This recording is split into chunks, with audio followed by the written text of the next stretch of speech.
Audio for you is good. Audio for me is good. Socks, say one little thing. My audio is always good. Brought to you by some guys on the internet. This is Getting Tabled. With your hosts Jason the Bruce, You guy! George the Yang, I hope you are all entertained by my inaptitude.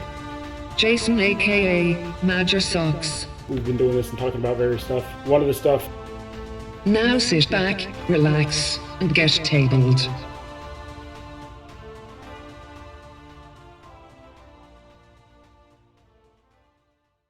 Hello, future people, and welcome to episode 102 of Getting Tabled with your host, the Bruce. Folks, welcome back for another episode. Got another full one, hopefully a little bit standard in time and not running over this time. We also have the main man, the reason you're here. It's Major Socks, Captain Socks, Hey! Airman Socks, stop. Recruit Socks, Civvy Socks. Will you stop that, Bruce? I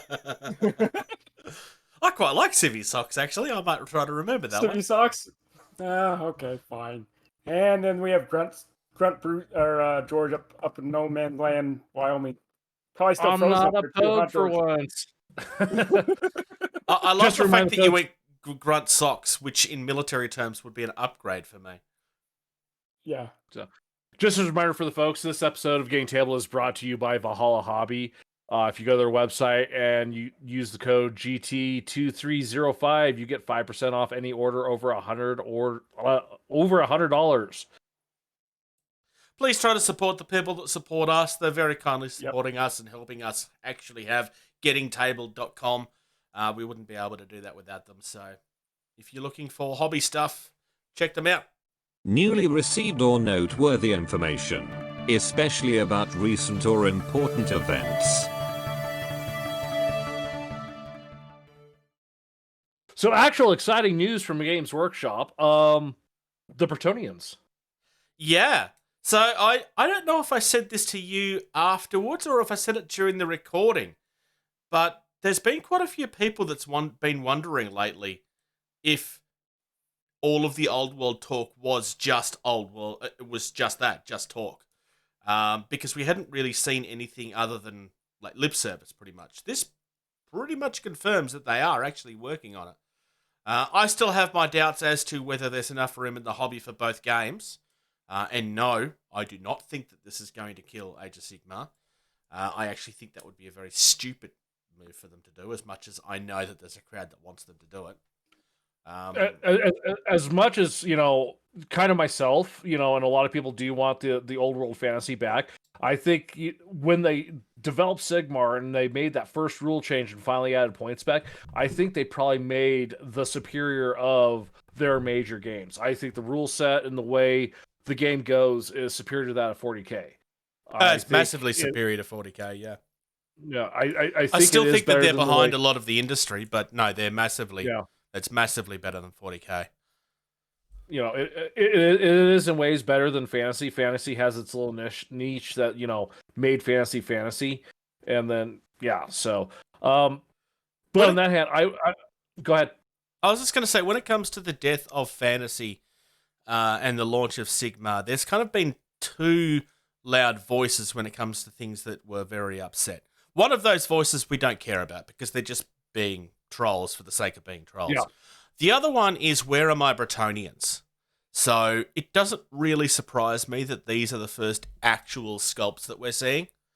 Not that these are final sculpts by any means, but the fact that they are from that part of the world. There's also some Tomb King stuff here.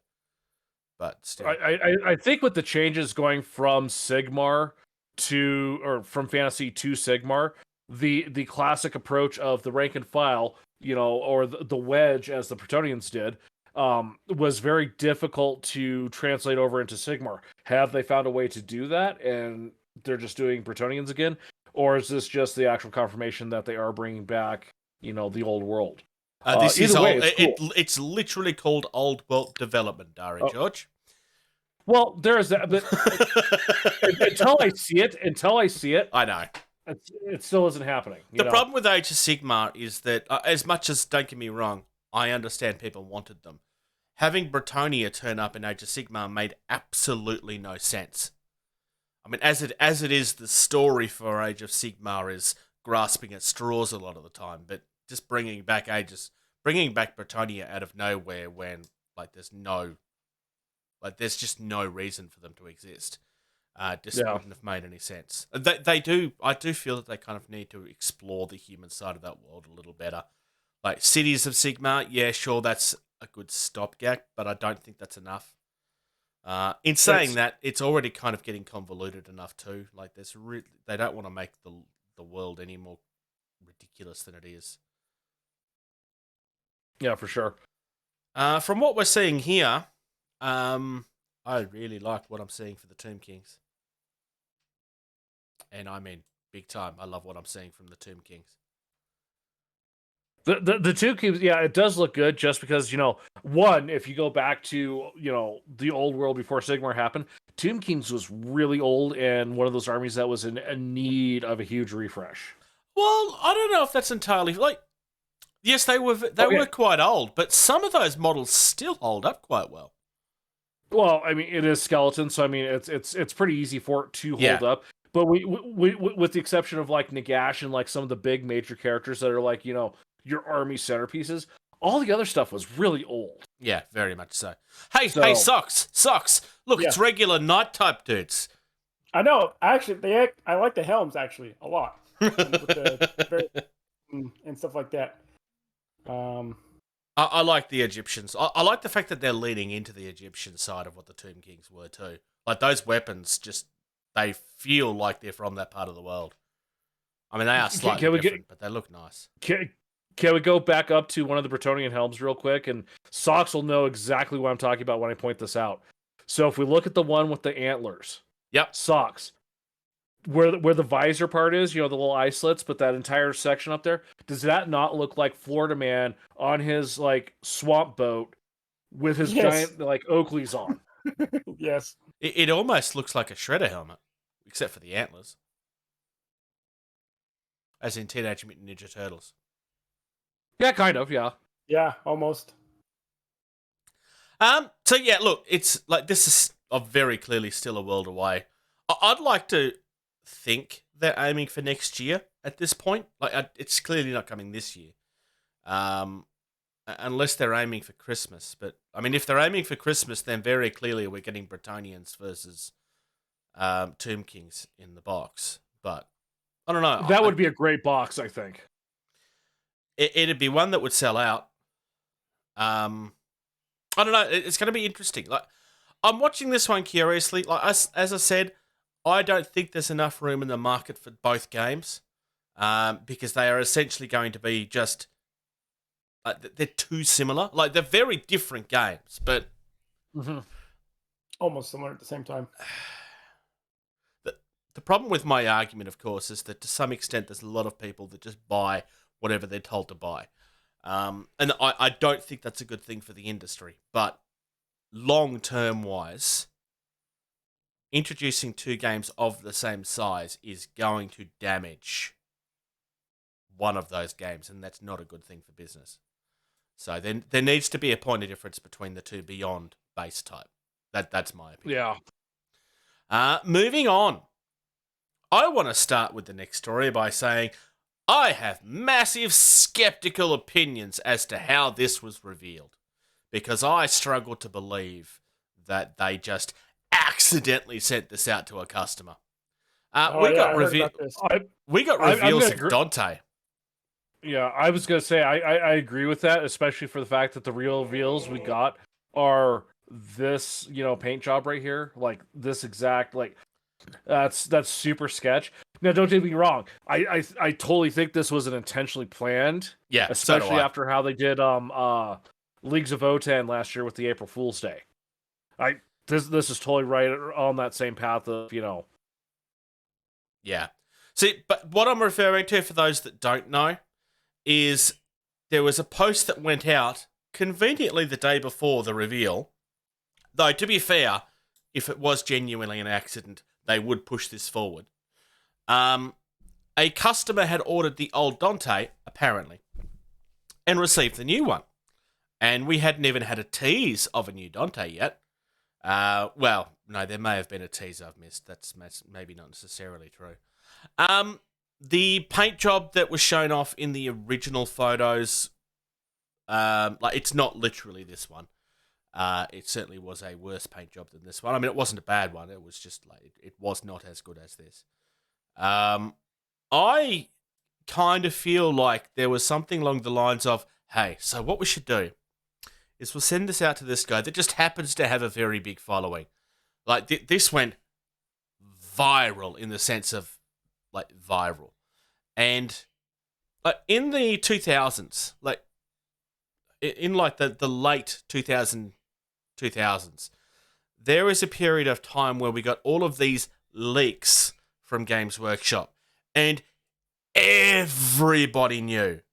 And I mean, everybody knew that they were coming from Games Workshop directly.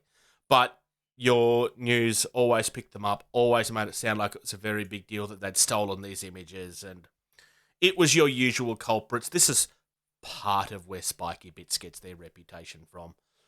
Whether you love them or hate them, but it is part of where they get their reputation from, is those days. It's very much... this feels, to me at least, very much like Games Workshop playing the leak machine again. Because there's absolutely no way that this has happened by accident. Oh, absolutely. I mean, you don't accidentally ship, probably one of the hero characters and the greatest need of a model makeover. Yeah. Since the release of Primaris, you do not accidentally ship and release that. No, I'm sorry. Especially when it looks as glorious as it does. Yeah. Now, is it possible that they had mistimed the postage of it? Maybe it wasn't supposed to arrive until after. But I find it very difficult to believe that this wasn't planned from the outset. So if we do this, everybody's going to think that somebody screwed up. And that's just going to... And what happens when everybody thinks Games Workshop screwed up? Everybody spreads it like wildfire because they want to annoy Games Workshop.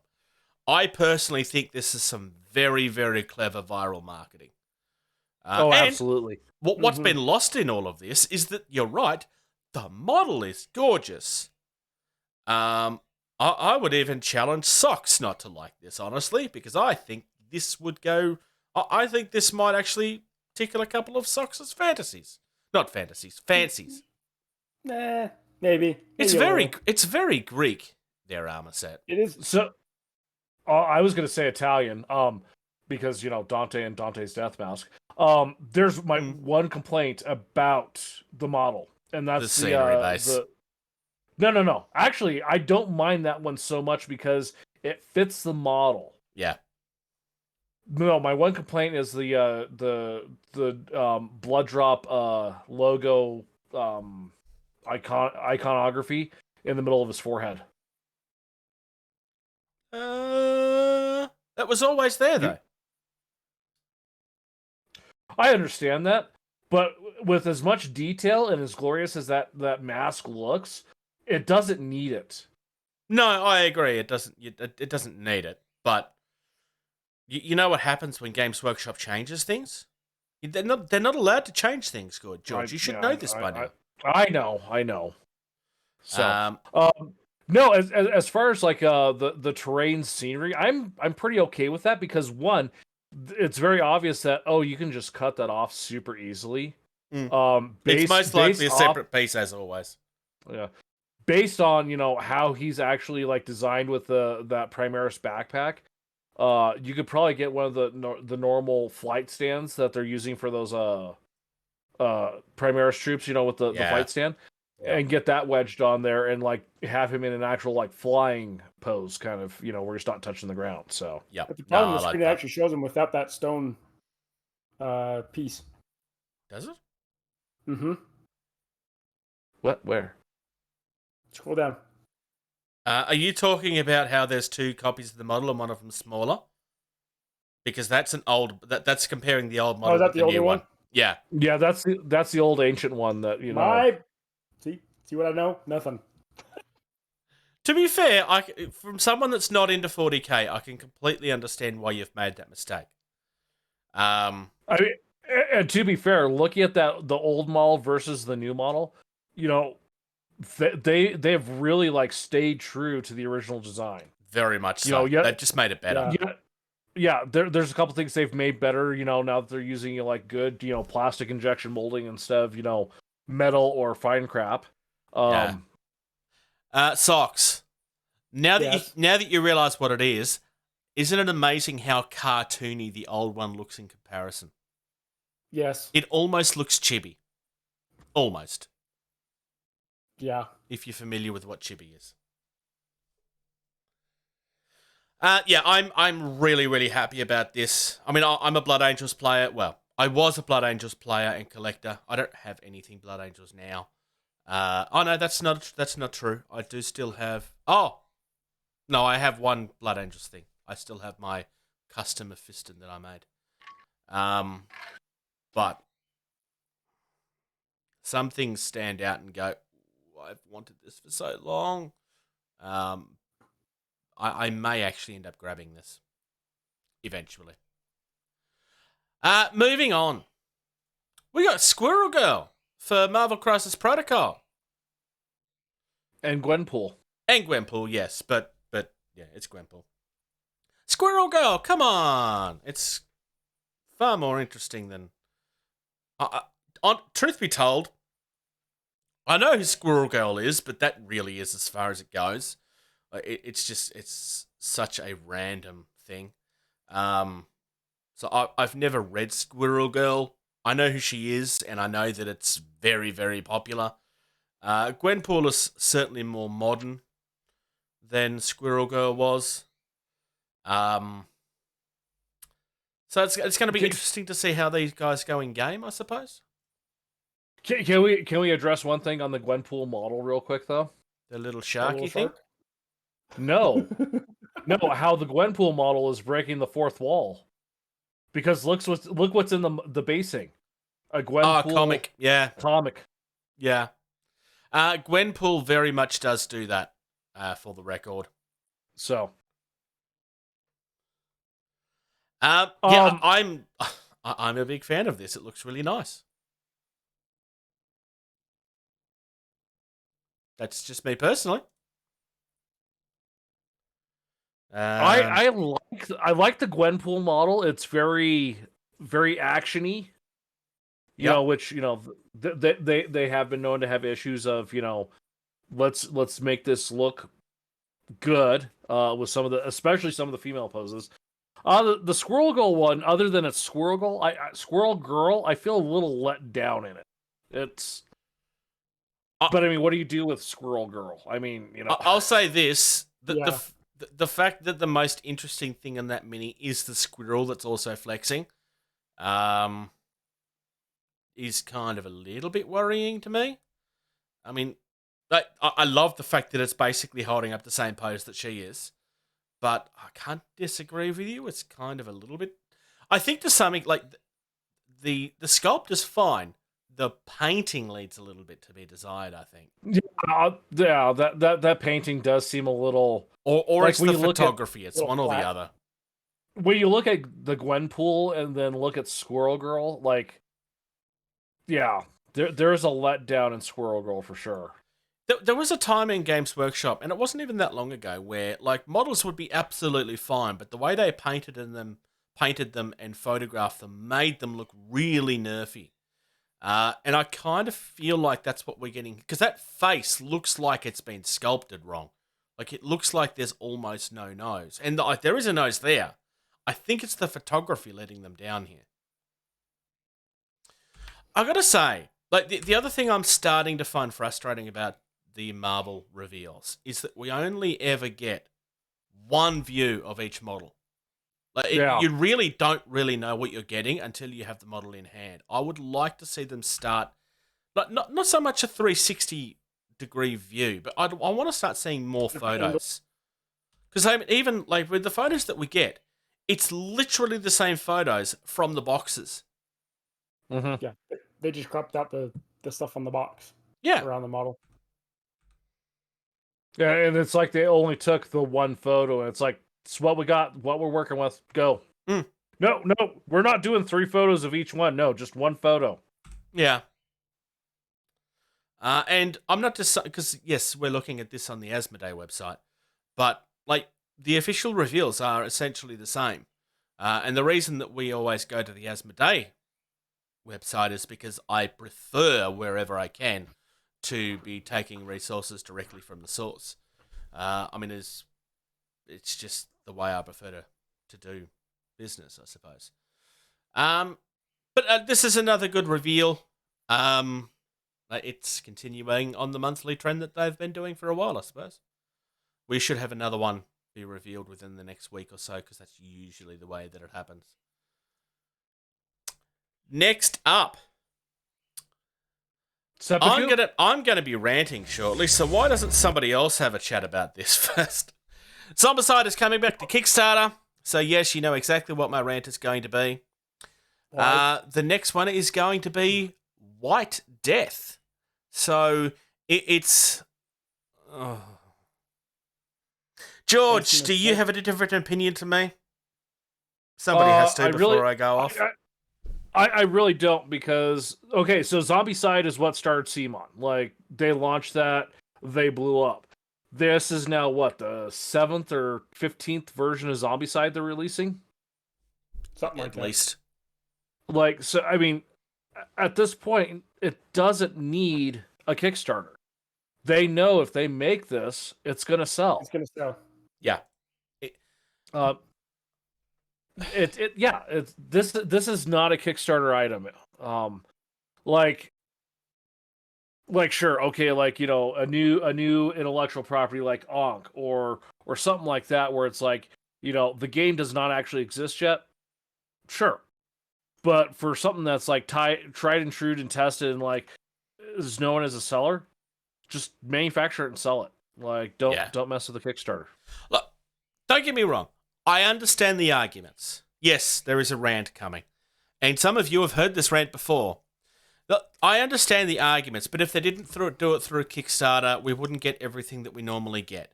But that is complete and utter crap, and most of you know that. At the end of the day, I actually have a couple of problems with this. Yes, Zombicide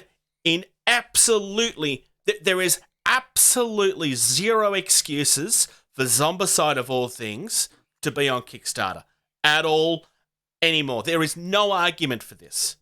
It's just exploiting their customers. That's all this is. Also, anything I'm going to disagree with that real quick. I wouldn't say exploitive customers, because I would. One way or another. So if you look at how much, you know, the Kickstarter stuff costs and what you get from it versus what you would spend at retail, I wouldn't say there's any exploitation. I would say that it's the, you know, they're trying to upfront fund without having to actually use, you know, existing resources. Overhead. Hence exploitation. Right, but so if I can get the game that I want... They have the customer base trained. That's the only difference. Is that there's not very many people that have their customer base trained as well as Games Workshop do. But CMON are definitely one of them. So, Bruce, so game comes out, right? I want it. You know, with the shipping and the Kickstarter and everything, I'm saving 20% versus what I would have to spend on retail. How is that exploiting me? All I'm doing is I'm upfront giving them money for a product that does not exist yet. Given their track record, you know, it's not like Mythic, so I'm most likely going to get this product, and it's going to save me a few bucks. And in one case, you know, you get a better game than what you get on retail. The reason that I'm saying is exploitation is that they are relying on you to pay for their product. Sorry, no. They're relying on you to fund the creation of their product rather than reaching into their own pocket and taking the risk themselves. That's the difference. And I don't disagree with that on an existing intellectual property like Zombicide. On something like Ankh, you know, where... But that's why I'm saying it's exploitation. Because they have their customer base trained to a point where I'm gonna say expect Ankh it. was not an exploitation because that was a new intellectual property game that they were creating. Yes, and as It's we've not already something- said, I'm specifically talking about Zombicide here. Well, and I'm not disagreeing with that. I No, but think you're it's arguing. You're arguing against my point by mentioning something I'm not talking about. I'm arguing against your verbiage and your word usage. I don't think exploitation is right. Exploiting is taking something and then not giving as much in return. That's an exploitation. And then, yeah, that's also capitalism too, though. But that's literally how business works. To some extent, I don't think I would not be fair to make that argument because that would be saying that all businesses should lose money, which is bullshit. Well, if we didn't have capitalism, we wouldn't have wargaming and tabletop gaming and board gaming and stuff like that because, well...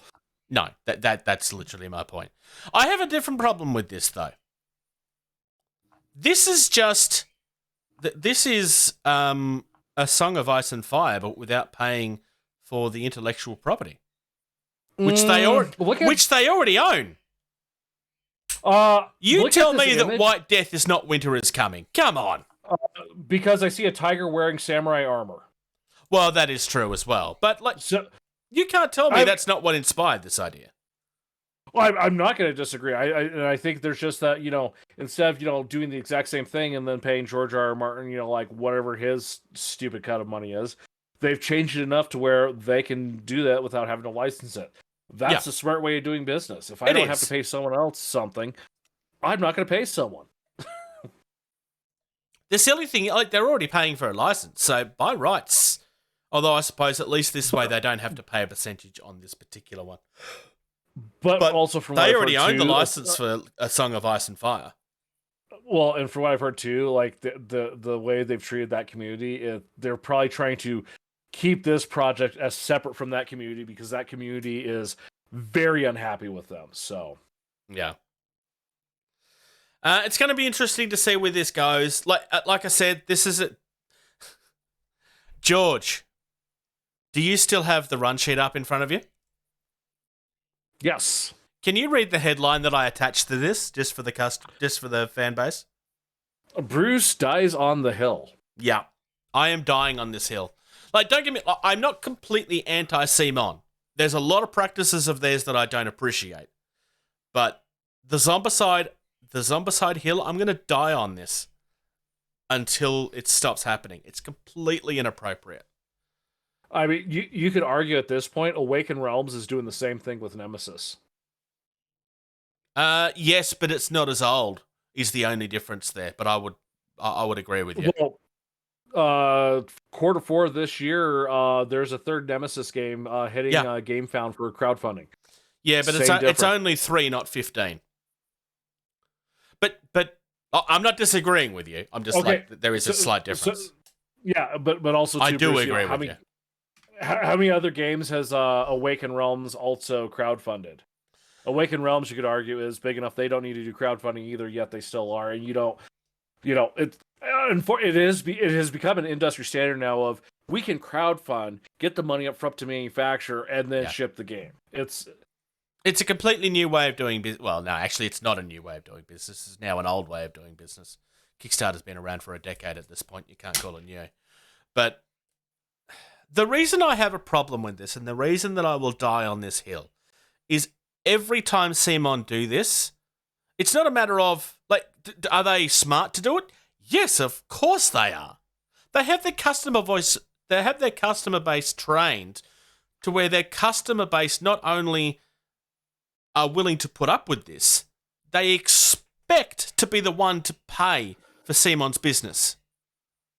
Now, I'm not saying as in paying for the product. No, they pay for their business at this point. CMON... Anyway, I'm moving on. The only difference between... I do agree. The only difference between those two is one of those games is only 3 or 4 years old. Zombicide's one of the earliest success stories from Kickstarter. That's true. But they are both pretty much 1 and 2 as far as popular retail games at this point. So, yes, I do agree with you.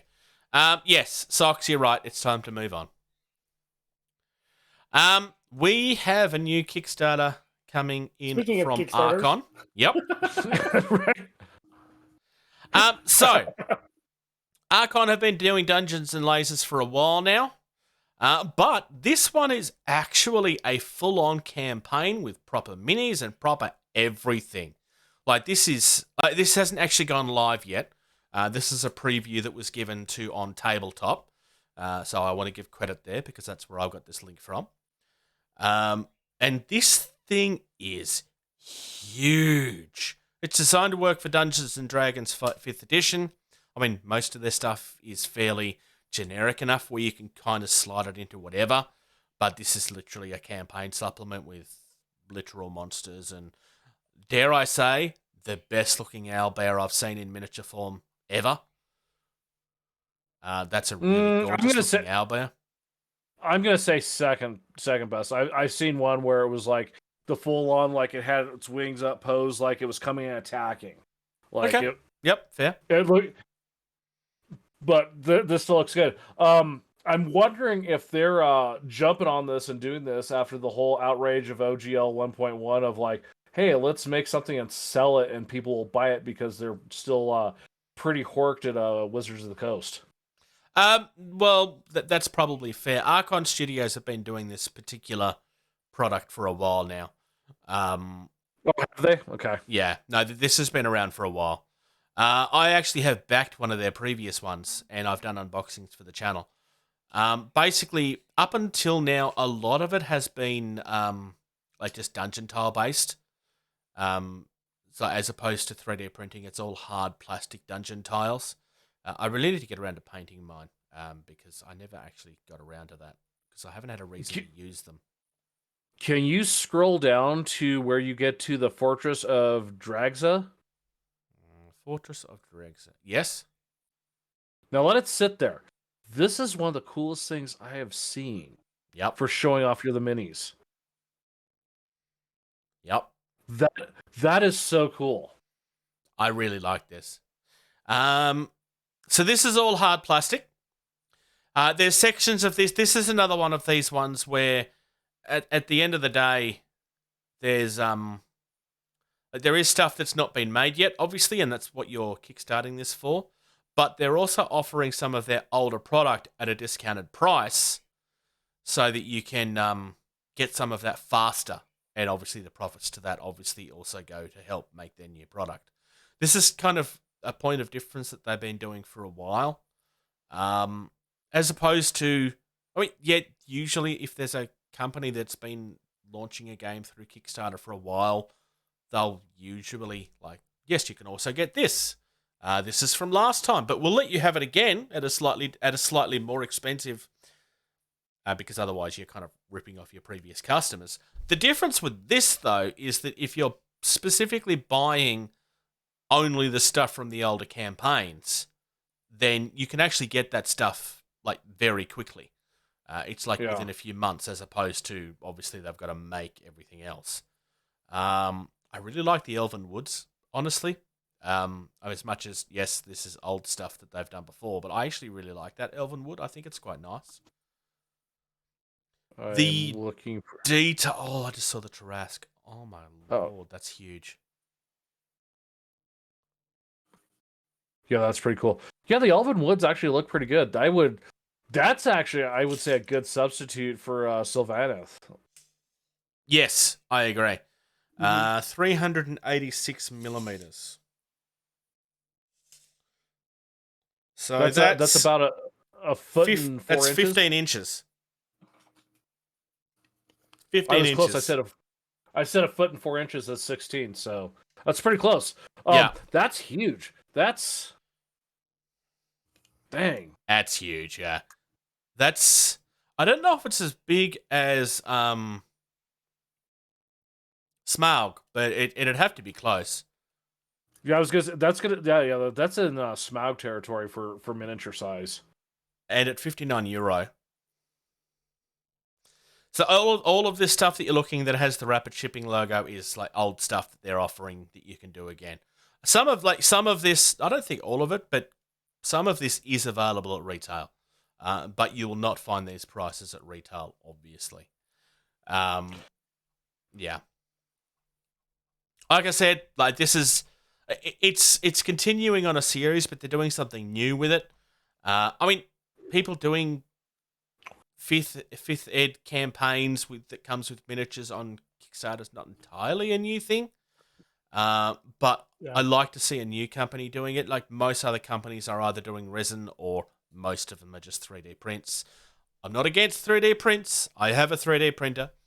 Just in case people think that's where I'm going with that comment, it's not. But this is the first one I've seen doing it with hard plastic models for a while. So that's why I felt this one deserves some attention. Yeah. Moving on. Bushido. Yeah. Jing, show me a nickel. So we've got our next wave that's being previewed now. We've got 4 of them up at the moment. So there should be another 2. Well, no, there is another 2 that's coming. That'll be after this is recorded. So the first one we have up is for the Minimoto. All of these previews have the cards with them as well. So if you want to pause and read them, you're more than welcome to. So Hoshi Adamu is he's 21 rice. He's quite expensive, so he's a bit of a meat axe. And I like the fact that not only do they show the mini, but they also show what the original artwork was as well. I love the fact that they do that. It's just so nice. Also, their artwork is really nice. We also have a new skeleton dude. I'm on record to say that I believe that the skeletons they've been doing are among the best on the market right now. They're just so unique. I really like them.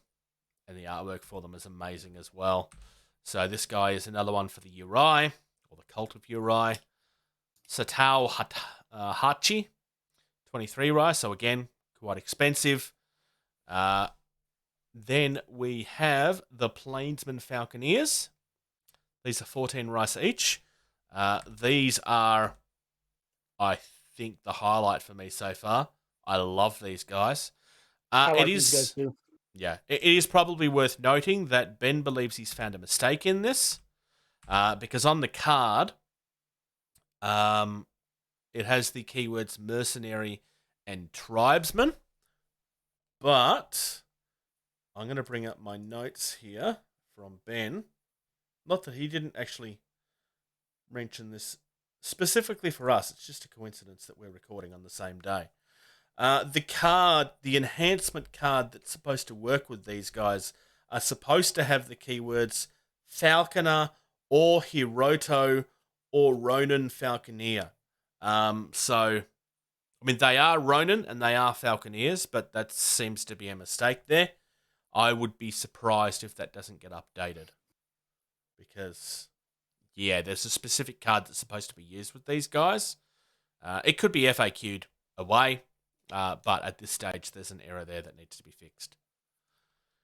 And then finally, we have a model that we've actually seen already, but with the exception of when it was very first released, you haven't been able to buy this yet. So this is Kodai, which is a giant, evil-looking thing. It's I'm going to call it a Lanterneer. So this is from the Evil Monks.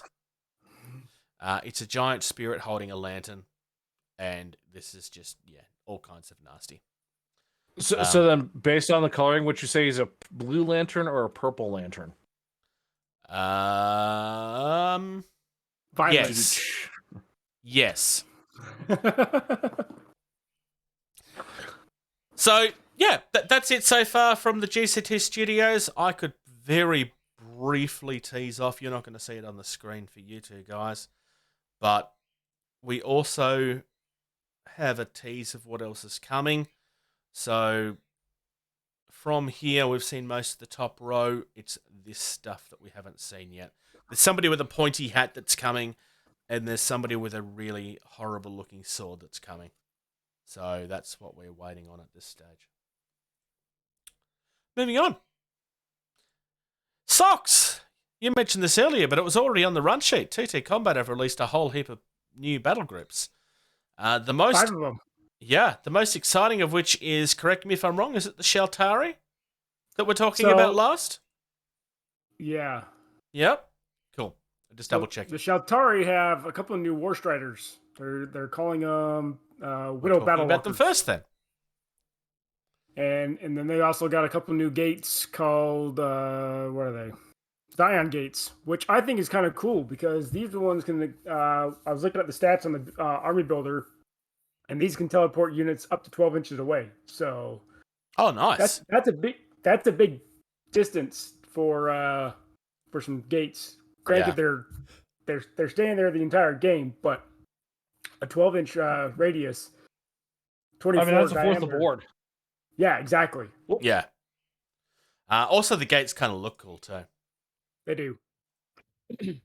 So it comes with those 2 Whittle Battle Walkers, but then also comes with 3 War Striders that you can make. The Dream Snare, Jaguar, and what was the other one? Leopard. Leopard. There it is. Yeah. So, yeah, those ones look pretty cool. Yeah. I might have to pick up a box. Do you have Shaltari as well? I do. That's actually what I started with. Yes, that's right. We had this conversation.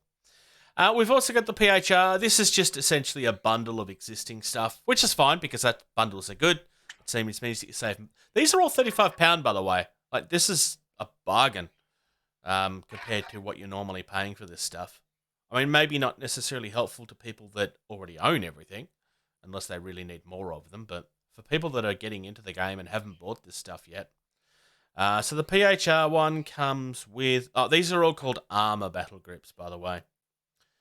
And this is literally designed as like a bargain for new players. So you get 2 Zeus Guardian Walkers. You also get 2 Menship Walkers. And you get... Wait, what's the transports called? Why can't I not Neptunes. Neptunes? Yeah, Thank you. 2 Neptunes. And then a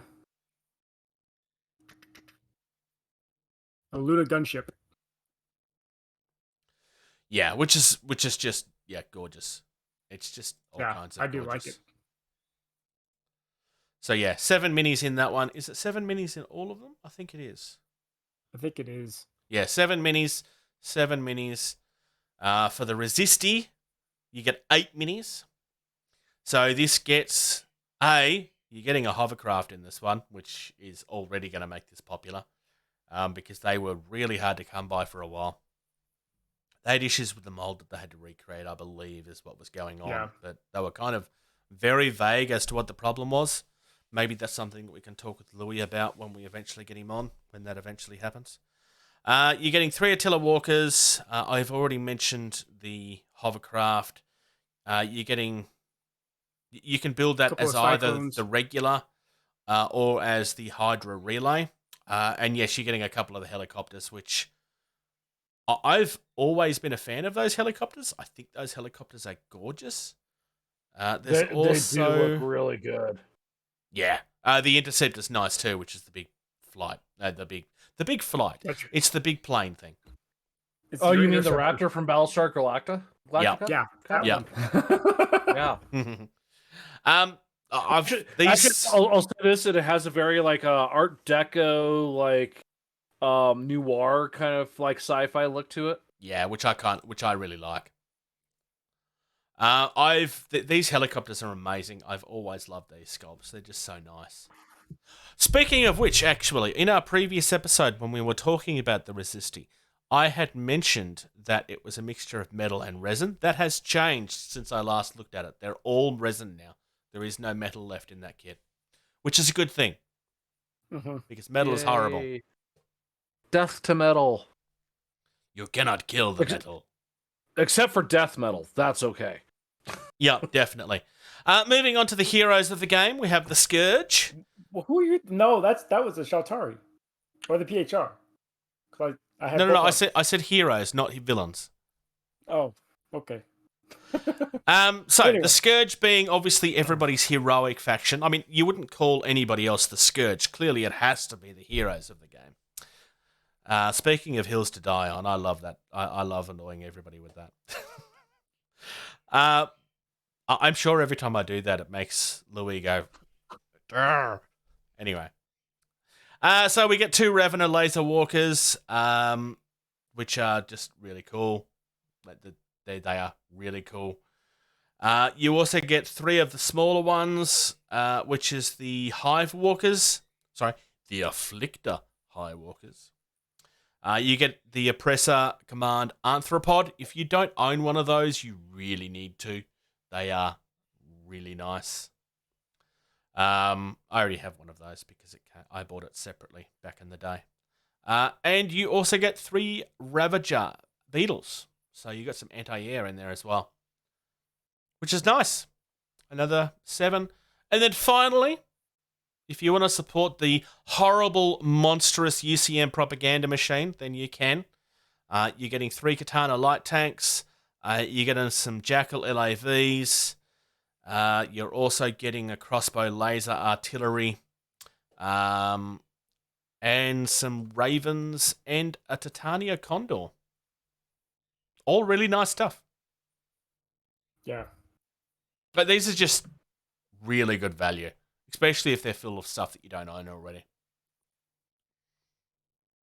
Do we have any? Or if you are, Yeah. if you're just like getting started out, it's like you get a couple of these and the starters, and it's just like TT Combat is making it really easy for you to just buy a few boxes and get a really good army going.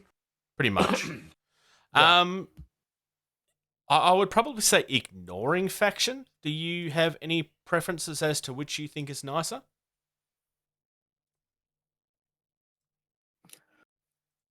I would say maybe the Shaltari, just because you're getting 3 War Striders, and you're getting a different type of gate.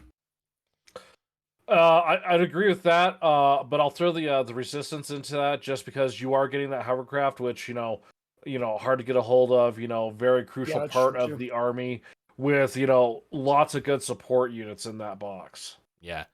I mean, at the end of the day, there's only one of these boxes that you can buy, and it's the Scourge because death to everybody else. But no, I actually think the Resistance as well. The Resistance is definitely the better. Well, better is I shouldn't say better because it's the box that I prefer.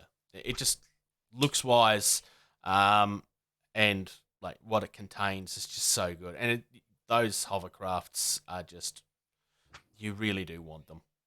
They're really nice. Yeah.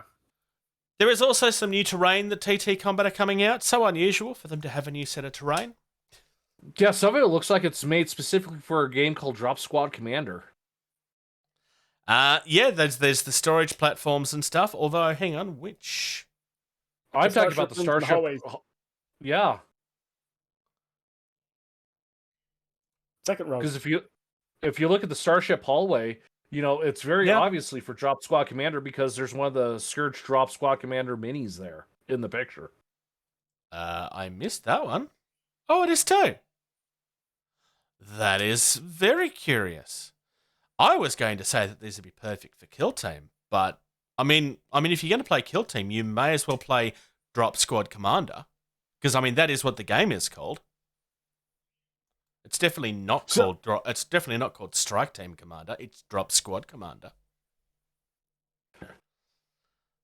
I think add a couple more ideas to that, like some actual like longer, narrower hallways, and like few other type rooms, and you have the makings of a really, really killer Zone Mortalis map. Yeah, which. That will lead itself to Kill Team. Obviously, just a Zone Mortalis setup. Drop Squad Commander when that game finally is released. Yeah. Which will be a while. Wow.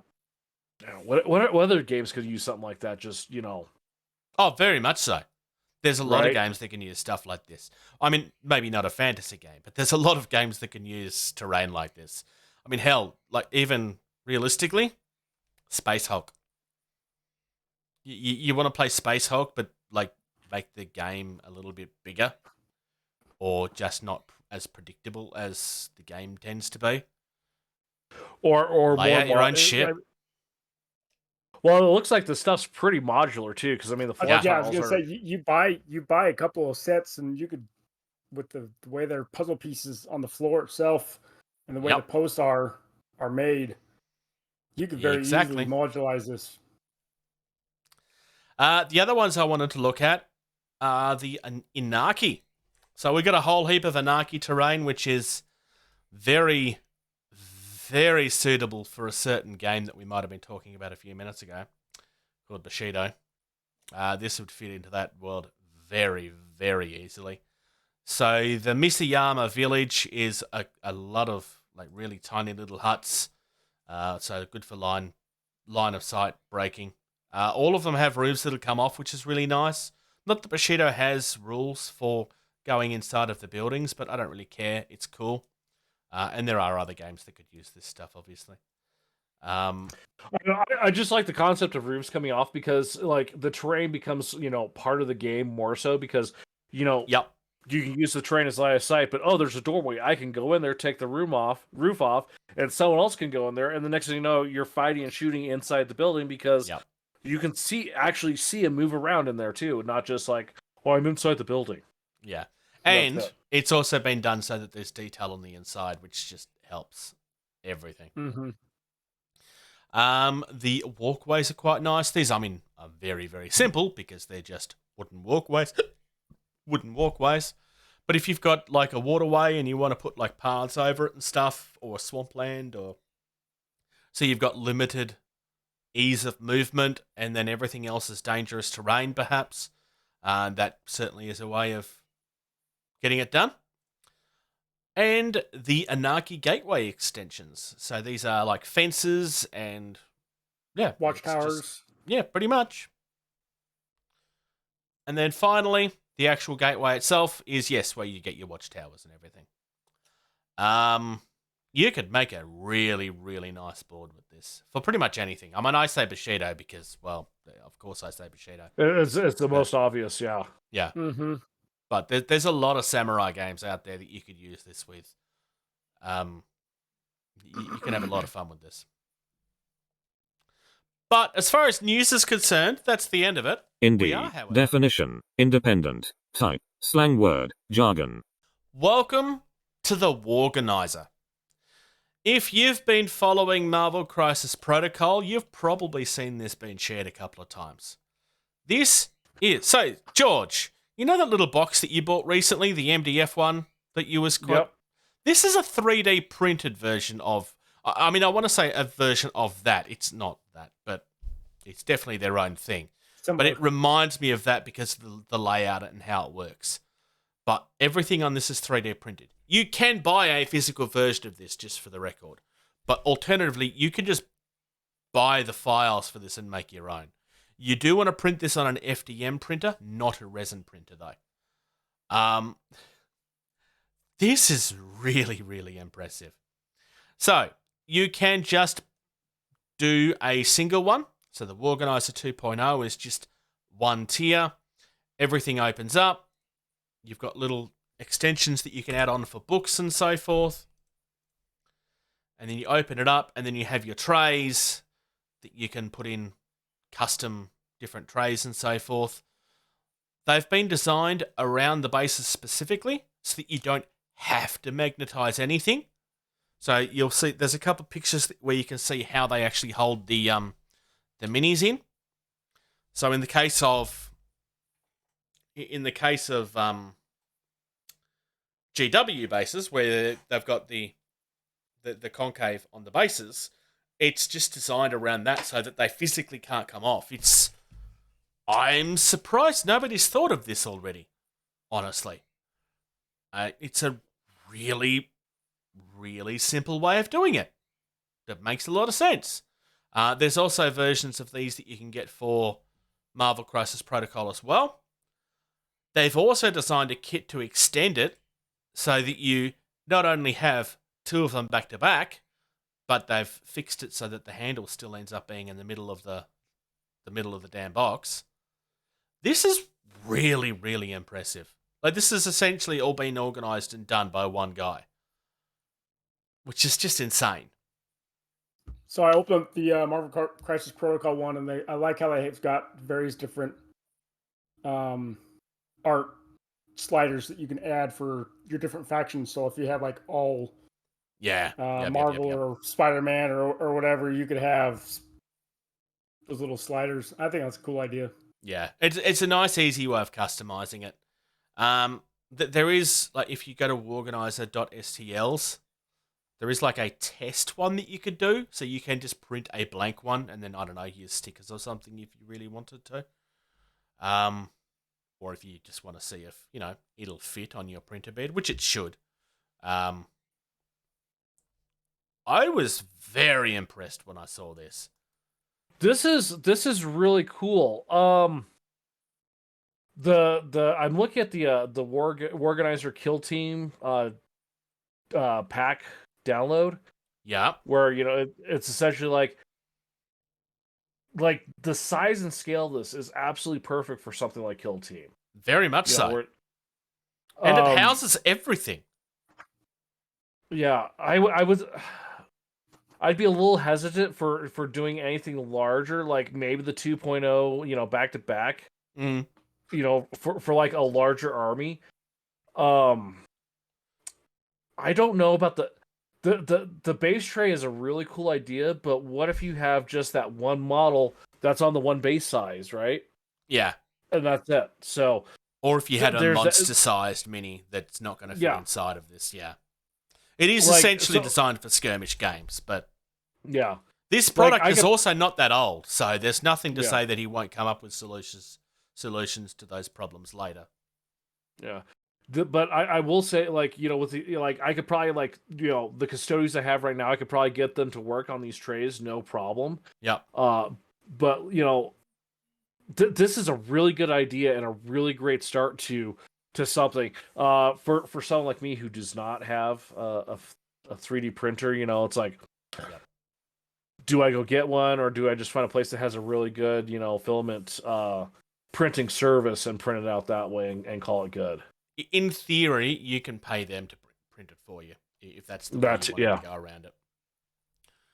Basically, they have the one option, which is it's made to order printed items, and they ask you to contact them with specifically what you need. It's like a base of $110, but depending on what you ask, I suspect that would go up depending on what you're asking. Because if you wanted specific things, sure, I suspect that they would probably change that price, because there's a custom orders thing here as well. So they actually have in the where did it go?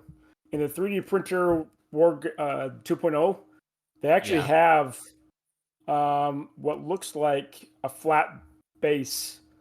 So it shows like a tank in one slider. They actually have some different bases that you can put it on. They actually have paint pods or paint. I have seen the paint pots, yes. Oh, yeah. Okay, yeah, the universal tray. Yep. Oh, yeah. Oh, that works. Yeah. And then you're just using a couple of elastic bands. That actually works really well. But they also got stuff for bolt action, because those tanks are probably from bolt action that they show. So, this is a cool idea for any size army you may need. Yeah, did you see some of the Star Wars Legion stuff there, Socks? Yeah, there's a specific Star Wars Legion bundle that you can get too. Where did I put it? There it is. And I like the book holder too. The book holder, I actually really like the book holder. It's a very simple solution, but that's not a bad thing. I mean, sometimes simple solutions are the best solutions. The Star Wars Legion tray pack is basically designed to just replace the ones that you've already got. So it's just the trays themselves. You'd still have to have the War-Ganizer before that. But there's a tray that holds all of your movement templates and then everything else. And, including cards and stuff. They've just really, really gone to town on this idea. I think they really are onto a winner. Trim, glue, prime, paint.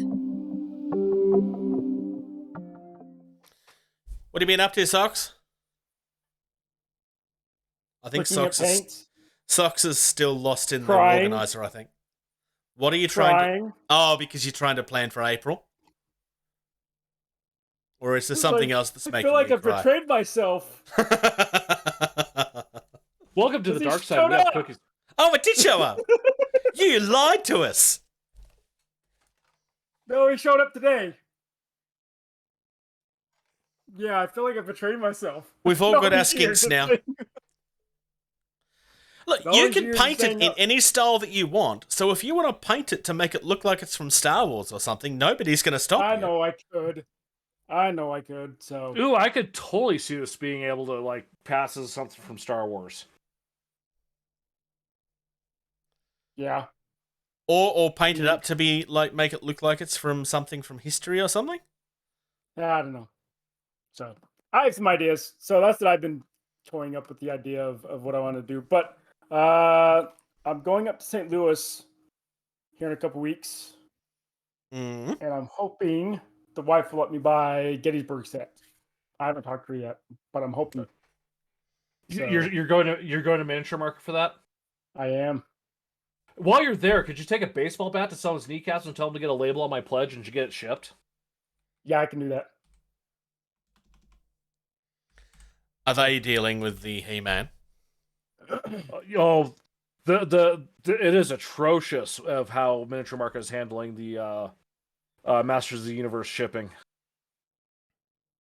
I'll see if I can just pick it up for you and then ship it for you. He would have to Probably not. organise that. I know. So that's what I've been doing. Just trying to toy out ideas with the paints that I have already, and now that he's finally showed up. Yeah.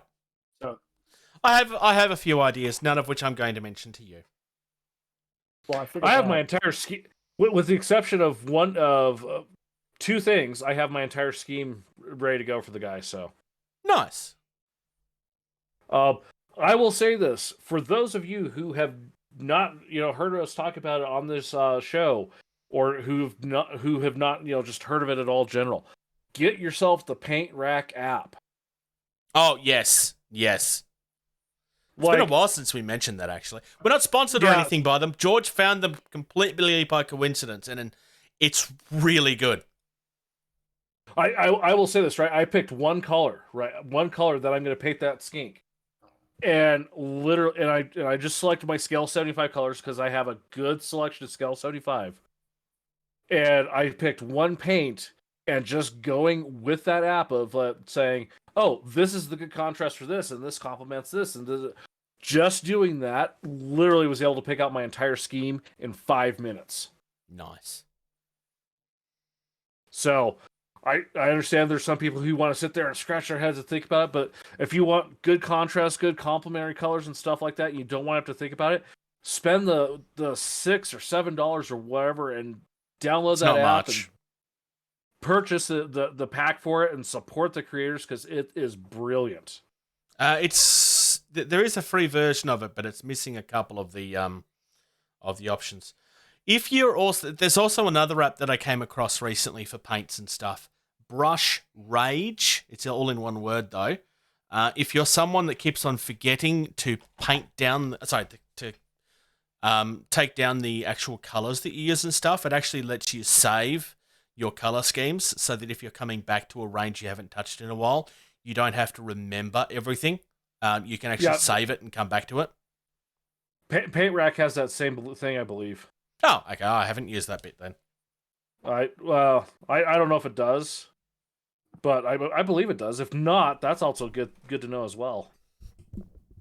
But yeah, the cool thing about the Paint Rack app is, it's super easy to add your paints. There's like a little button, you push it and you scan the barcode on your paint and it says, "Is it this?" And you say yes, and it adds it to your library, and then it knows exactly what you have.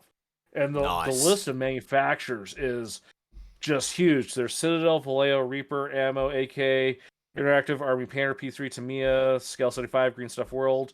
I'm not going to try to pronounce that. Battlefront, Citadel Classics, Coat to Arms, Darkstar, Deco Art, Cuttlefish Colors. I didn't. Not familiar with Forge that one. World.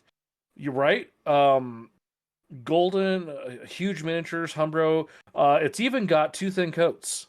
So it's basically got everything then. Yeah, nice. Yeah. Turbo Dorks, testers. It has testers, for crying out loud.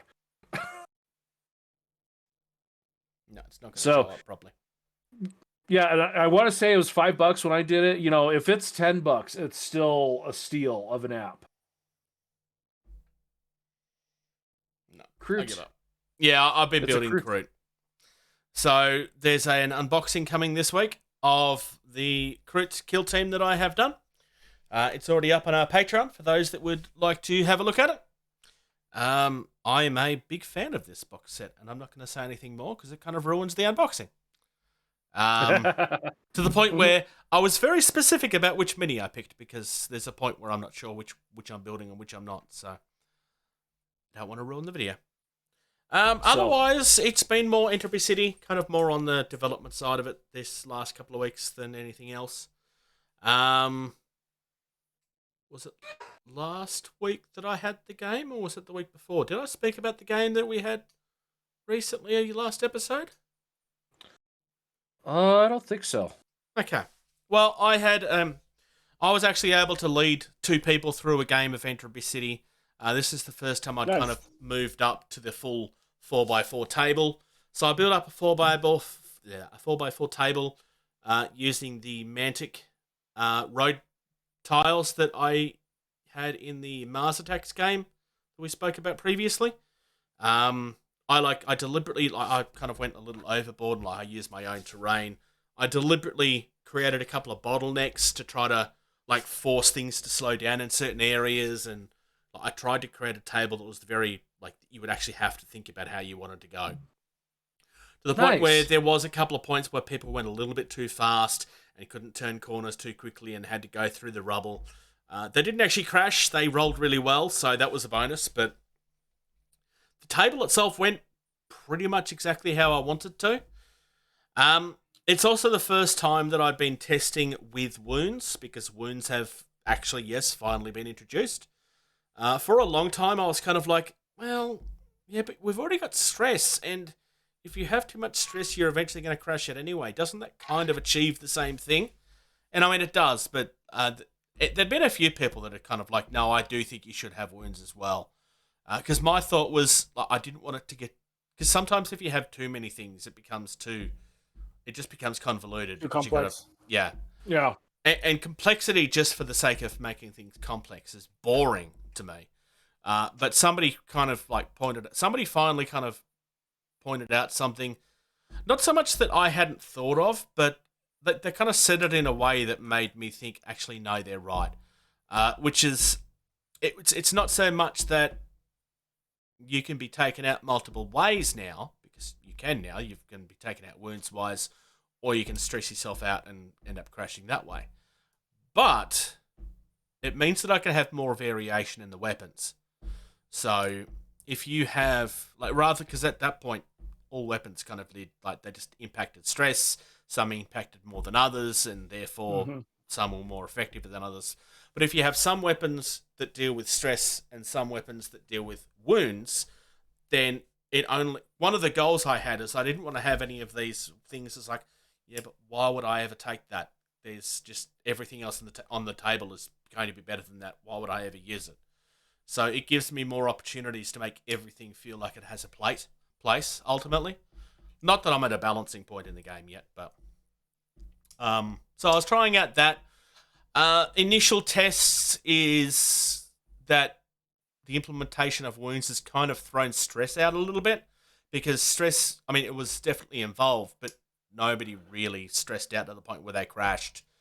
So all of that kind of needs to be readjusted now, which is fine because it actually frees up the game in that way.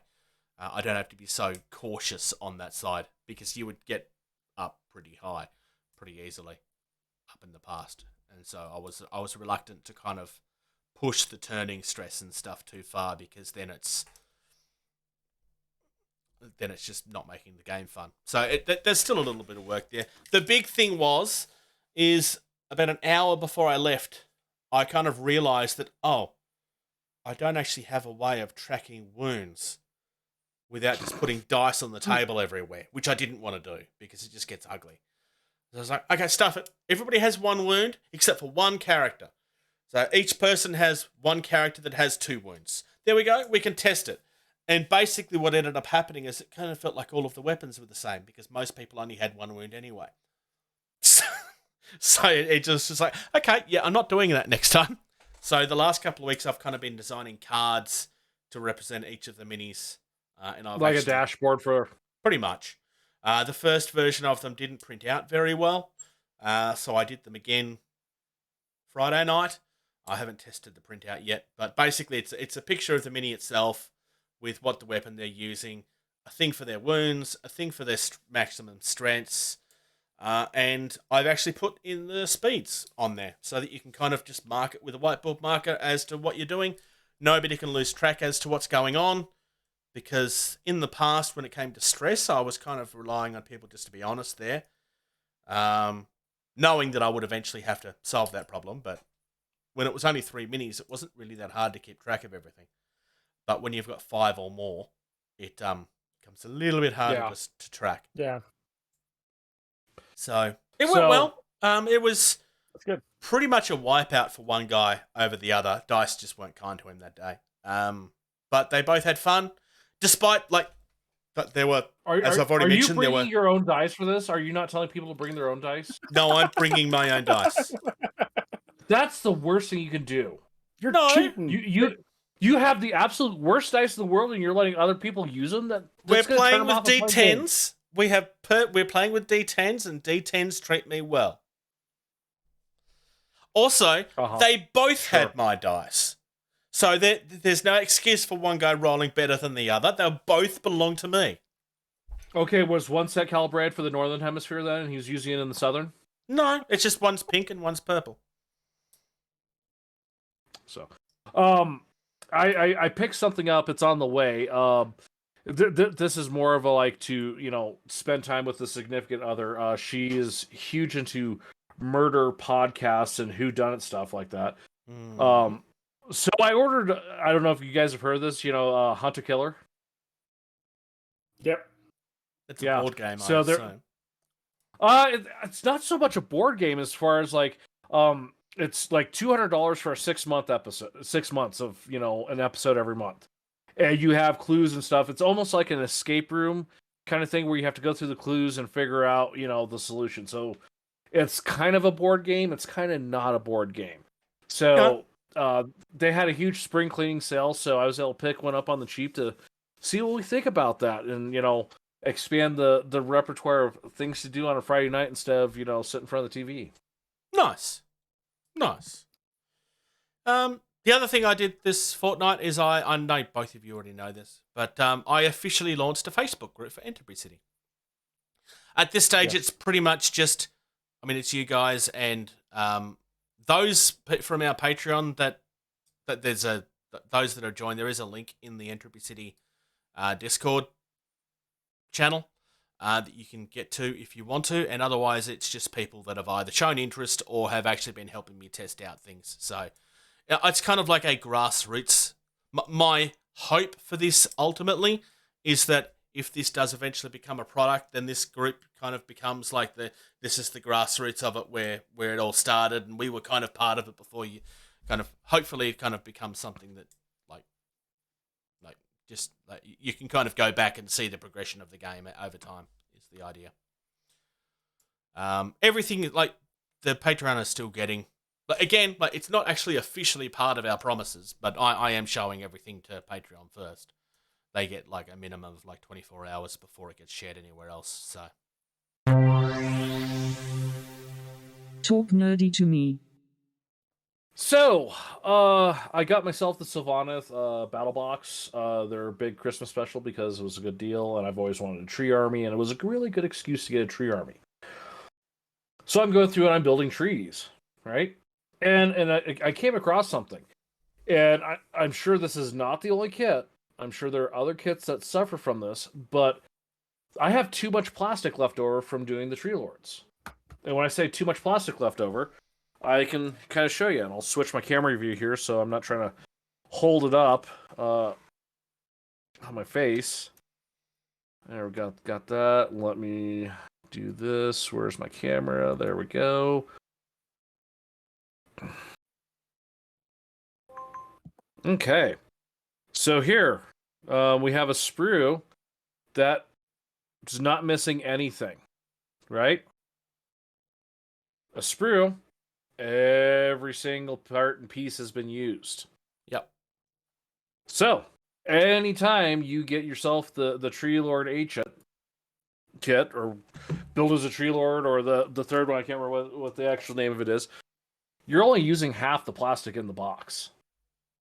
that's a huge waste because I guarantee you, one, Games Workshop is charging you for, and the way the sprues are set up, it's essentially, you could argue it's 4 little separate sprues because there's the base that you have to use for every single one, and then another quarter that is for the specific kit you're building. You're still paying for those other 2 parts of the sprue. You're not using those though, because they can't be used to build anything because the core part of it has already been used. So, and I understand why Games Workshop is doing this. Here's the Tree Lord box. You can build 3 models with this one box. I get it. It simplifies. It makes it so that you can just go buy it and then make the decision later on, or whatever. But I also think that it does complicate. But what if you to do like a box where it's like you had the base sprue and then you get another box that was based on whatever the actual model you needed was. Yeah. That does complicate it, but it does cut down on waste. Because here's my thing too, right? If I'm only using half the box, what am I doing with the other half? It's either sitting around taking up space, I throw it in the bin, that goes into a landfill taking up space, it's plastic. I'll have great grandchildren before that finally breaks down, if ever, because again, plastic. Yeah, I think some companies with some of their kits need to stop and say, is this the right thing to do? Because one, Games Workshop is charging how much for that kit, and we're only using half of it. Yeah. See, if it were to be designed differently or better as far as usage of it, they could drop the price because they're not sending as much material and less is being wasted. There's a couple of different angles that you can look at this. I mean, for starters, that particular kit was just before the old times from memory. It was either old times or it was just before. I don't remember exactly where. It is an older kit. I mean, not for you. You have bought it recently, but you know what I mean. Like the kit itself was designed because in the modern day, most of their kits, even like the ones that build multiple things, are designed that all of the sprues kind of include all of the things. You don't get this. It's a base kit with an upgrade sprue anymore. Generally speaking, they don't do it as much. And depending on your point of view, either this is a good thing or a bad thing. Now, from George's point of view, obviously this would be a good thing if they're not doing it as much anymore. The downside is that for those people that loved to collect their bits and then use them later on for other projects, orc projects is probably the most obvious one to mention. It means that if we stop getting as much of them, then we're not going to be able to take advantage of that as much. However, in saying that, generally speaking, most of the minis we're getting are also single pose now, which is also another... I mean, I don't like... Well, no, that's not true. I have mixed feelings on the single pose. Generally speaking, the actual pose that you end up getting is much better, and generally speaking, tends to be a little bit easier to build. But that doesn't necessarily mean that it's a good move or a bad move. Yeah. The other angle that you can look at this at is realistically, if something's not done about this at some point soon, it's going to become a problem that Games Workshop will have to face. Because we know what the impact of plastic is now. There is no if, buts, or maybes about, well, no, it's just the extreme version and like it's just a point of view. No, like it's pretty much scientific fact about the problem with plastic now. In fact, it's been a fact for a long time. We've just kind of been ignoring it. So it's not exclusively a plastic thing either. I mean, resin, but you don't tend to get big multiple part version kits from resin like you do with hard plastics. Because if you're going to make a hard plastic, you kind of have to justify making it. So it has to be detailed. Yeah. For the most part, too, with resin kit stuff and everything, it's you get the stuff to build that one model, and you have like the fill cups, where the resin flows. Yeah. The gates. Gates. There we go. Yeah. But like the waste off a resin kit is substantially smaller. Yes. I mean, just example, like I've used every bit off the sprue. There's still a lot left. I get it though. It is plastic. It's molded. You need to have the sprue to hold the plastic bits. It's when you get the other sprue where nothing's used. That's where, and this is not me trying to be like some sort of eco warrior. This is me trying to be like, be thoughtful and proactive for the future. Yeah. It is worth noting that there was a story recently that some Games Workshop stores are starting to take sprues back in a recycling program. So it's not very actually, widespread yet. That's the link I added onto the run sheet. Is that actual article about that? Cool. So, which I think that is a huge step forward.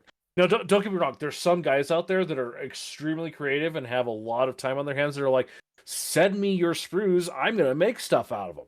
And there's some guys out there, they're taking sprues or whatever. Yeah. Yeah, like, I don't have the time for that. Like, socks. Star Wars Legion uses hard plastic as well. Yes. How much is left on a sprue when you're finished with it compared to what you were just looking at? Let me see if I have a sprue laying around. Hang on one second.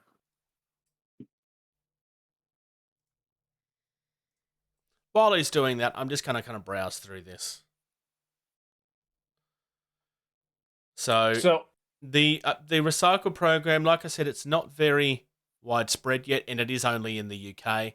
I'm hoping that this will end up being spread out wider, but you can turn in plastic sprues and empty paint pots. The why is obvious. They're talking about like how does it work and so forth. Honestly, what I would love to see happen with this too, is if you are a Warhammer store, and I'm not saying like it says Games Workshop on the outside. I'm talking like you're an authorized retail location where you got the paint rack and you have so much inventory on hand. Is you can say, hey, with my order, send me a shipping label or whatever, and I'm going to stick all the sprues of my customers bring in. I'm going to stick it in a box, slap a label on it, and send it back to you to recycle. Yeah. And if they do this, it needs to be at their own expense, not at the store's expense. I don't want to see them throwing the cost of this program to out of the store because they're making a profit from this, and they have no right to make a profit from this and then charge the store for what is essentially a profit for them at the same time, because the store won't make anything out of this. No, only Games Workshop will. Games Workshop or whoever decides to do something like this, they absolutely need to cover the cost of ship, because one, if you're big enough that you're selling your product in multiple stores across the world, you have enough shipping leverage or enough to be like, I can eat the $20 shipping for a 20 or 30 pound box of plastic sprues that I'm going to recycle. The amount of publicity and positive publicity alone that they would get from spreading that out widely is enough to justify any of the costs associated with it. And make no mistake, the costs would be huge, but it would also automatically justify any argument that they're going to have in future. And make no mistake, like, I don't like the term eco-warrior because it kind of puts a negative spin on something that is a very positive thing to be. Like, it is part of this conversation. Like, it's not the reason we're having the conversation, but it is part of it. But when those people eventually start looking at the toy industry, like, make no mistake, as much as Hasbro have made things to remove plastic from their packaging recently, that was their decision to avoid this problem.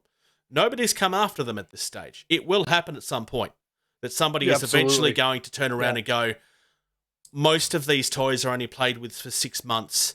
Why is this industry ruining our planet? Like, that is going to be an argument that happens at some point. If Games Workshop can get ahead on that, then it never has to affect their bottom line. It never has to affect their customer base. And quite frankly, it's only ever going to be a positive thing as far as their stocks is concerned.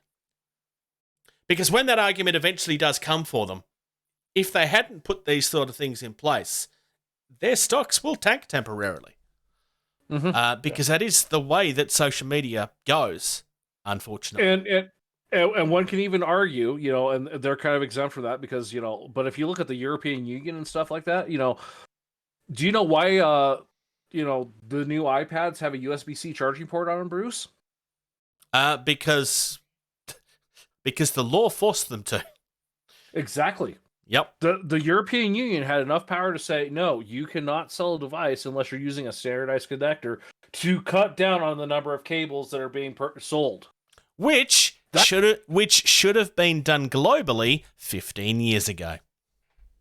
Well, the argument is though is the iPad cable.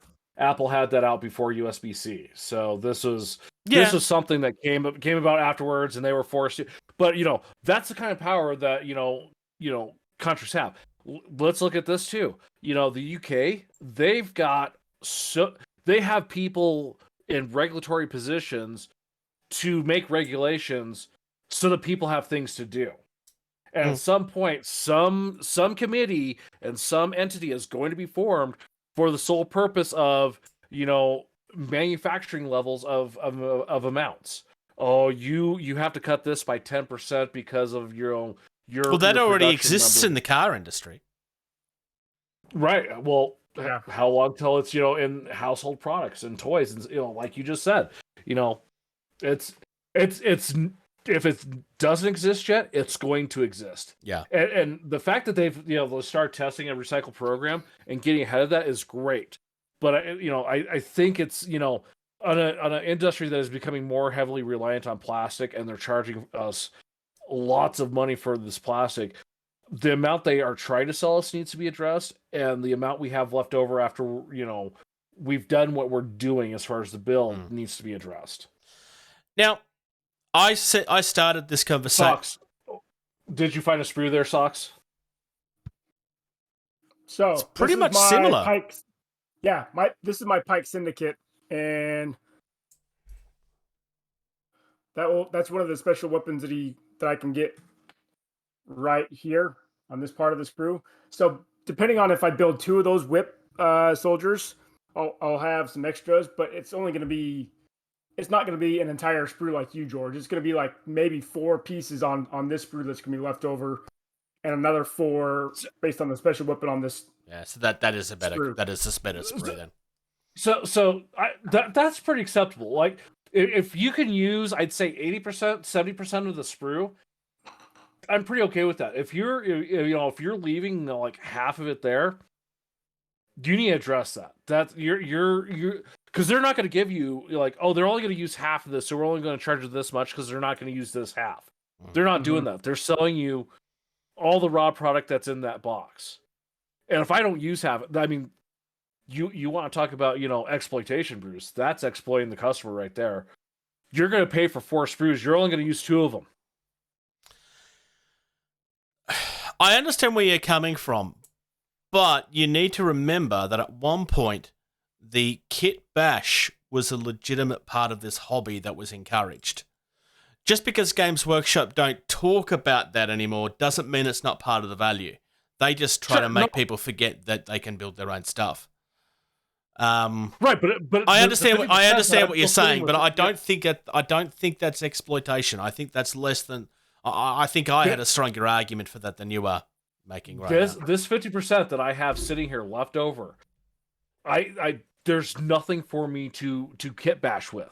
There's no legs, there's no arm, there's no torso. It's all head attachments, finger attachments, stuff like that. It's the external 10% of the model, not the core, 75%. It's so much is just being left, and I have nothing I can do with it. Yeah. I can do, like make some like, scatter terrain, some markers and stuff like that.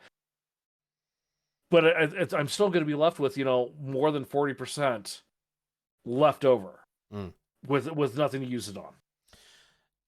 As for, because I've kind of teased on this, and we kind of like just a second ago, but there's a percentage of the, I want to say specifically Warhammer crowd, but that's not entirely fair. that is, if by chance this goes viral and everybody's out there going, "How dare you?" I just want to point out, like, because there is a part of this community, and it's not a small part of this community, that will keep every single piece they can.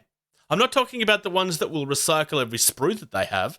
That's a different argument, and good on you. You've been solving this problem from day one. I'm more talking about the people that literally have boxes upon boxes of bits, because they will use them eventually. And their argument right now is going to be, I am already solving this problem. No, you're not. Some of you are. Most of you are just collecting bits and having them sit there for the one day that you will eventually use them. 90% of the stuff that you keep isn't being used and probably never will be. So that's the only reason why I don't mean to attack you guys, but deep down I think most of you know. I was one of those people. I'm not anymore because I never used them. Yeah, I was too. I know people that do use them, and I know people that use all of them, but those people are very rare. Most people just aspire to be that person. Because we all know the one person that can create something out of nothing. I know there's a local person that doesn't play. All he does is hobby. And he creates chaos models out of literally everything. And some of the conversion, like, he uses Necron and Tyranid parts. Like, he uses literally everything to create things that you never would have dreamed of. It's absolutely phenomenal. No, and I don't disagree. That is the dream, like that in the but hobby. most of us are not that person. Yeah. No, absolutely, yeah. And I'm getting to the point where it's just like, I have so much sitting around. I have so much stuff. I need to be cognizant of what I have hanging around and taking up space. The problem is I don't want to take this and just bin it because, well, I've spent money on it. You know, it's something that doesn't need to be just tossed out. It can serve another purpose. Like, it can be run through the mold machine again and make more minis again. I don't think I need to have that much plastic left over from a kit. And then two, I'm glad that they're not doing it as much now as they used to. Yeah, no, and that is fair too. Yeah, not that they're not doing it; they're not doing it as much now as they used to. It used to be a bigger problem than it is now. Absolutely, and the fact that Games Workshop is doing a test program, and it's where they're located in the UK. Hopefully they do get it expanded out. I think sprue recycling is probably one of the best things to happen to this hobby since the hobby itself, probably. Yeah. Second to maybe, like, because TT Combat are essentially doing this with their resin recasts. Yeah. Like, and that is legit. That was legitimately a game changer. We gave them credit for that when it was announced, and they deserved it because they're upcycling something that is not recyclable. It is waste. You can't reuse resin that's already set. Like, you can't unchemical balance it. That's not how it works. But they found a way of making it work, in a very clever way. Yeah, and most of these hard plastic sprues, you know how you reuse them? You put them in the machine, you grind it up into the pellets that are already fed into the injection molder, heat it up to temp, and you injection mold it, and guess what? It's reused. It's recycled. Yeah. So. The benefits of, as much as I don't like it, metal minis is that anything that comes out as a waste can just be melted again. Yep. You don't get absolutely. that benefit as much with everything else. But we're getting there. So it's going to be interesting to see what happens. I think COcast should be recyclable in the same way that the plastic, because it's thermoplastic. So in theory, you should be able to just melt it again. In theory. It's not a chemical reaction. It's just, you should be able to recycle that as well, in theory. Yeah. But anyways, that was my thought. I've been sitting on this since probably about January when I started putting my stuff together, I think. So yeah. When George sent this initially, I was like, I don't think I agree with you. And if we talk about this, I don't think I'm going to agree with you. And I still don't. I mean, I do and I don't. I agree with elements of what you're saying, and I don't with the others. But if anything, I actually think it makes the topic more interesting. I mean, Games Workshop obviously have this more so than a lot of others because they very much make a point of making their sprues very dense. But I don't know if you have any other thoughts, like from the other things that you look at, Socks, because I know you look at a few games that we don't. I mean, I mentioned Legion, for example, but I don't know if there's any others that you can think of. So Warlord Games is actually pretty good as well. Since I used to have Bolt Action, I got rid of it all. But looking at their sprues that they're going to have for Black Powder Gettysburg set, I'm going to use pretty much everything on those. Good. I'm going to just have an empty frame completely. Yeah. So. No, Nice. and that's what we said. I can't remember what it's called, but the one model in the battle box for the Sylvaneth, I use every single bit with the exception of 5 little butterfly and bug things that get added on later kind of thing. Every single bit was used off all the sprues. Yeah. There are some like heroes. that, but then there's some where it's just it's a little ridiculous, A little too much. Yeah, for sure. And like I said, I think it's a issue. Look at Dropfleet Commander. It was the brilliant thing of here's your cruiser sprue. You can build any cruiser with this sprue. And when that first hit, it was brilliant. It was awesome. It made it you don't have to order 5 different kits to get 6 ships. You can just whatever ships you want out of the box. And I still think that's great. But I think that's how much is left over and not used. Is going to become a problem a lot faster than a lot of people probably realize. So, yeah, it's even while I thought I was going to. That too, yeah. And actually, yeah, we hadn't discussed that. That is certainly another way around it. At the end of the day, like I said, I kind of had a feeling I was going to disagree with you at least to some extent, but. At the end of the day, I think that only makes the conversation more interesting. And absolutely. although the argument's not happening yet, I've been saying this for about 6 months now in other contexts, mainly the toy contexts. Make no mistake, that argument is coming. And they're going to have a point, regardless of whether we want them to have a point or not. They are going to have a point. So we do need to be ahead of the curve on this one.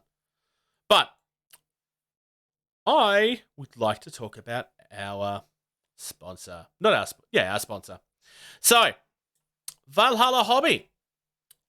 They are based in Wisconsin, Verona, Wisconsin specifically. So, on screen at the moment, I just brought up an example of a game that we've spoken about a few times, which is Conquest.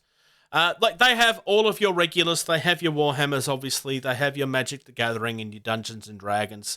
But the thing that they focus on more than anything else is your niche games. Most hobby stores that you walk into will only have Games Workshop. Maybe they will have Warhammer, or used to have Warhammer Hordes, and then Magic. And then if you want to get anything else, maybe they'll order it in for you. These guys actually stock a lot of this stuff. So I've just got Conquest up as an example. I just picked it from the list just because it's probably one of the only ones we haven't spoken about in the previous ones. They have a huge range of this stuff. It's all available on their website at valhallahobby.com. They have Bushido. They have Moonstone. They have all of your tabletop, your TT Combat stuff. They have a huge range. If there's a game that you're into and you're struggling to get, you should find it here. If you're in Wisconsin, go and check them out in Verona. If you're not, and you're still in the US, go to valhallahobby.com. There's going to be a link in the show notes. If you use the code GT2305, so long as your order's over $100, you'll get 5% off the entire order. So if you can do that, it'll help you. We don't get anything financially out of this. It just means that they can see that we are getting people across, and it'll help support the companies that are supporting us. Like I said, the only reason we have gettingtabled.com is because these guys have sponsored us. We would not have been able to afford to do it otherwise. So Please help out where you can. Let's discuss some upcoming events. Tournaments, demos, conventions, that kind of stuff. And the first one I want to talk about is an event that's taking place at Valhalla Hobby. They're located in Verona, Wisconsin. On the 20th of March, they're running a Song of Ice and Fire tournament. So that's another CMON game, another one that was very successful. We kind of mentioned it earlier, that there was kind of some controversies within the community on that one. The game itself seems to be recovering from what I can see, which is good. Because it was a very popular game, despite what they had done a couple of times. Adepticon is, a week Next away weekend. at this point? Yeah, it's next weekend. Yeah, Sox needs to get that transfer to F.E. Warren Air Force Base, and then we could road trip up there for that. I don't think you'll get that quick. Oh, yeah, in Gen Con, yeah.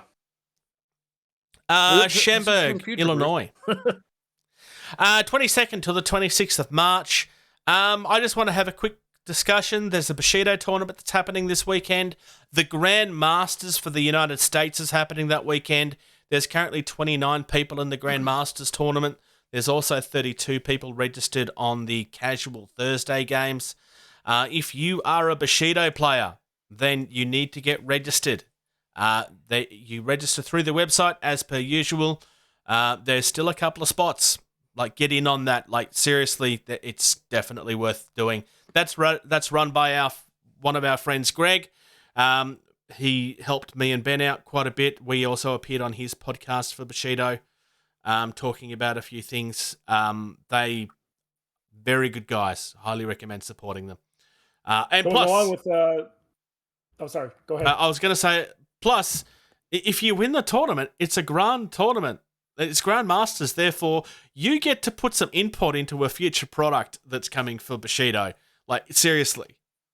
I kind of want this to happen in Australia at one point. There was actually discussions of it, but then it hasn't happened yet. But it's not there for. It's kind of there was a little bit of a drop in the community. It didn't appear this year because the person running the tournament couldn't do it. Also happening at Adepticon is Worlds for X-Wing, Legion, and Armada. Nice. So this is the first World since COVID kind of shut that down. Yep. So it'll be interesting to see what comes out of this, especially for Legion with the new rule set they just announced a few months ago, and the one that I'm still kind of with. We'll see if anything comes out of those. Yep. More and more. So I'm sorry, if there's going to be if there's ever going to be a change, it'll be because of something happening at Worlds. So whether it gets proven to not be a problem or whether it gets proven to be something they have to fix, it'll be Worlds where that decision is made. Yeah. Right we now, also have 28 players at Worlds just for Legion. How many? 128 or so. Damn, that's nice. That's a good show. Yeah, it's yeah. Too many people. Just because you live in a state with 3 other people. What do you think I live here? Two most of the time. One of them's gone every so often. Socks, if you move into there, you're going to triple the people that live in this state. I will. With my clan. It's true. We have the Conquest Games Convention coming up on April 7th till 9th. It happens at the Coburg Town Hall in Melbourne. I'm still unsure if I'm going or not. It depends on a couple of things, but I'm crossing my fingers because there is actually things I'd like to go and see. Salute is also happening in April. That's the 22nd. That happens at the Excel Centre in London. Salute is huge. If you've never been to Excel, if you've never been, you need to go. It's one of the big events of the year.